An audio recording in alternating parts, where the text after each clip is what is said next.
Arcade-style sports games have mostly been forgotten in today's gaming world, but not today because we're going to take a look at 5 examples from yesteryear, while avoiding the very obvious well-known ones, and we'll ask, are they still worth it today? Super Dodgeball, developed by Technos, published by Technos and CSG ImageSoft for the NES in 1988. You take the role of the US dodgeball team in their quest for victory at the World Cup, ending naturally in a showdown with the Soviet Union. There's no possibility to play as another team in one-player mode unless you play the Japanese version, in which case you have to play as, you guessed it, Japan, where you play the USA in the final rather than the USSR. You might have been wondering how anyone could make a game out of dodgeball. Well, basically, you have the ability to run and jump to try and get more momentum into your shot, and there is also a super shot which is kind of hard to do, but if you can connect with it, it does huge damage to your opponent. And then when defending, there is a catch button, which you need to time correctly in order not to get hit. There are also extra players surrounding each team which you or your opponents can pass to try and catch the other team off guard. And given the source material, they didn't do a terrible job. Trying to get a super shot is fun, and so is running around trying to dodge your opponent, trying to guess when he's finally going to let loose and seeing if you can intercept his pass to get another shot on him. But to be honest, the game gets boring before long. You basically repeat the same maneuver, run, jump and try a super shot, then wait for your opponent to take a shot and try to catch it, and catching it is not that hard. Thankfully most of your shots will connect, so you're not stuck in the stalemate of just throwing the ball back and forth with no one getting hit. But there's little variation beyond that. You can pass the ball to those side players, but I found very little success with them, so I just stuck to the well-tested previous approach. Then it's just a matter of waiting for your opponent's health to run out and repeating the procedure for the next game. The only other mode is Beanball mode, where you basically play with 8 other players and no court, just an open field. You try then to knock out your opponents while surviving yourself. It adds a bit of variation, but this can get a bit tedious too, as it takes a long time to hit your opponents enough to knock them all out and win, and there is nothing beyond this simple gameplay. Neither is there anything extra in either mode, like for example tactics or alternative tournament models or even just the ability to change teams. The graphics and music are good at least, with some real classic 8-bit tunes here and some polished graphics. Overall though, the value that is there doesn't really last that long. Bill Laimbeer's Combat Basketball, developed by Hewson Consultants and published by Hudson Soft for the SNES in 1991. It was released as Future Basketball for computers in 1990. In this game, Bill Laimbeer, who I'm sure you're all familiar with, has become commissioner of the NBA in what I can only assume was some kind of bloody coup. Driven presumably by a lust for pure evil, he has fired all the referees in the league and allowed fouls and the use of weapons during games. Now you must compete under Dictator Laimbeer's rules to prosper in this new combat league. The game takes place in 2031, so enjoy the next 11 years of regular NBA, everyone. Anyway, the biggest change from regular basketball is the ability to tackle your opponents. There are also power-ups that can knock out an opponent. The camera angle is also top-down, which might be a bit disorienting for some of you, and you can only see a small part of the court during play. This isn't that big a deal though, at least for me. You get used to it fairly quickly. The much bigger change is the tackling. In other basketball games, all you can do is try to knock the ball out of your opponent's hands, and you will often fail even at this. But here you completely knock down your opponent and leave them on the ground for a few seconds, giving you plenty of time to grab the ball and make your way down court. When you have the ball, however, you have little ability to block or dodge one of these attacks, and if they connect, you will always go down. So the best tactic is not to go for the ball, but instead to knock out any nearby opponents before grabbing the ball and running ahead unopposed. In fact, if I did have the ball, I would often just throw it away if I saw an opponent come near me, since they were basically guaranteed to regain possession and score if I did anything else. Basically, it seems like the devs didn't really test the game enough and didn't integrate the tackling mechanic better. This gets to the point of completely breaking the game on the restart after scoring. There was only ever one receiver near the restarting player, so if you just stand in front of that player and then tackle them as soon as they get the ball, you basically get a free shot and will score more often than not. And then you can just do the same thing again at the next restart, and soon you'll end up 10 or more points ahead with no chance of losing. And each game basically just plays exactly the same, despite different teams each time.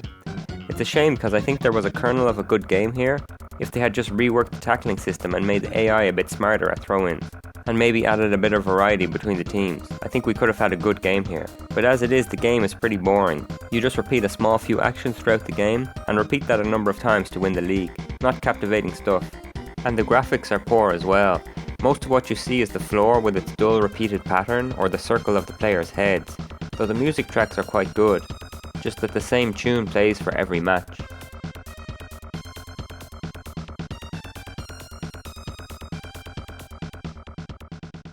Tiny Toons Adventures Acme All-Stars, developed and published by Konami and released in 1994 for the Mega Drive or Genesis. This is a multi-sports game where, in story mode, you take the role of perhaps the main characters of the Tiny Toons cast, Buster and Babs Bunny, Hampton Pig and Plucky Duck, playing a series of games against the other cast. The idea is that there's a tournament in the school that you must win. Apart from that, there is basically no story here.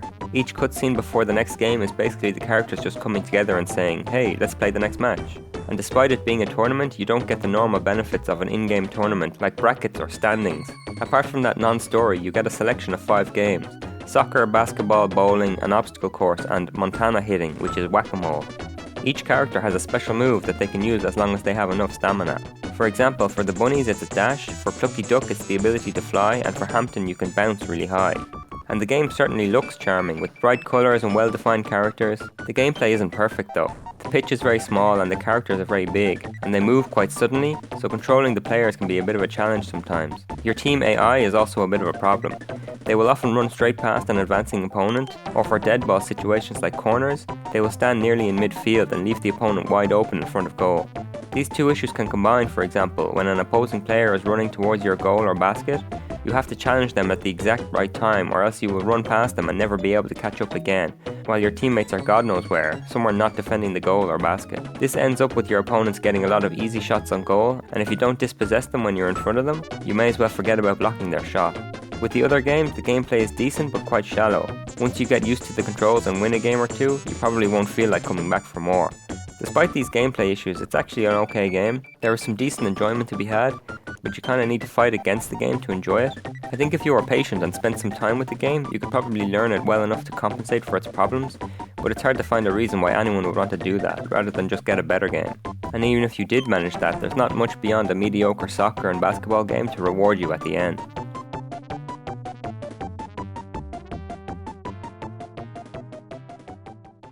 Pigskin 621 AD, developed and published by Bally Midway for the arcade and Razorsoft for the Mega Drive and Genesis.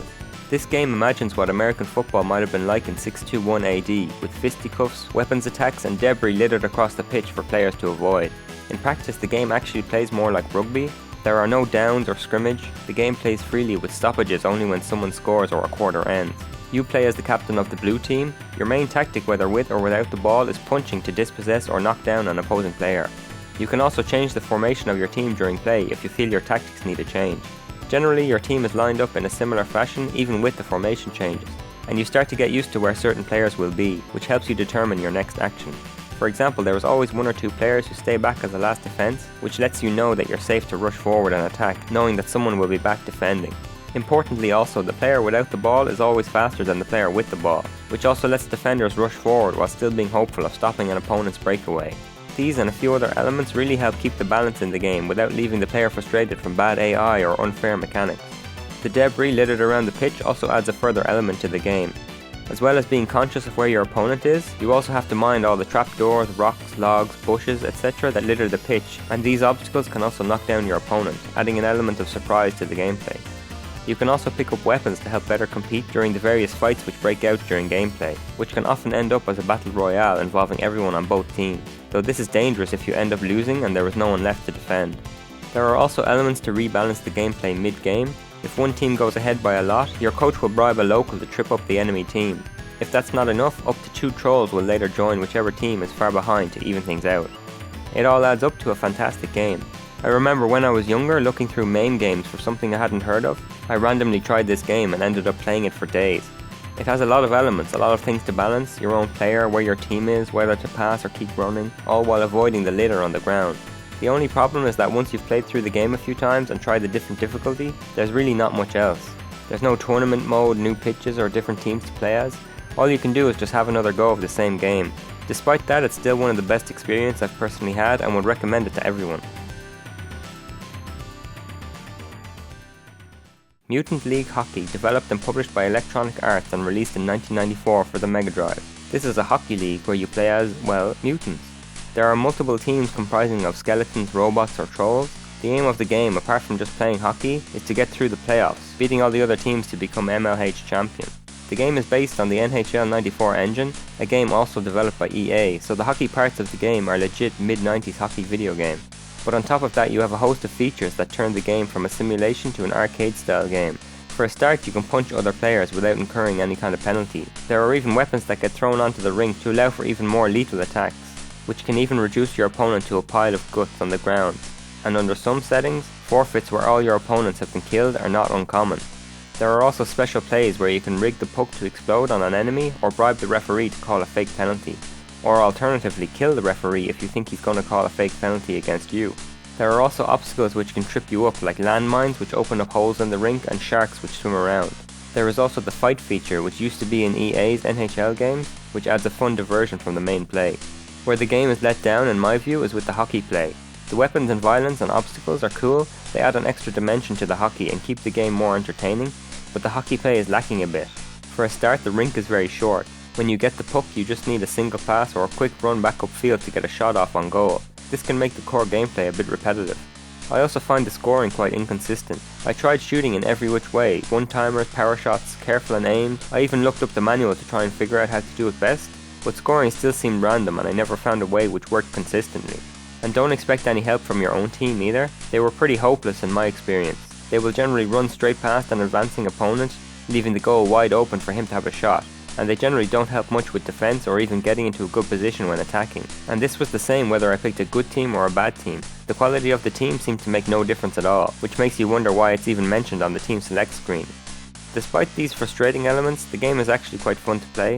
Avoiding obstacles and attacking your opponents and trying to score is good fun. It's just a shame about the scoring mechanic, but perhaps if you gave the game some time you'd be able to figure it out and become a pro. Unfortunately, we never saw a similar game with improved mechanics after this one.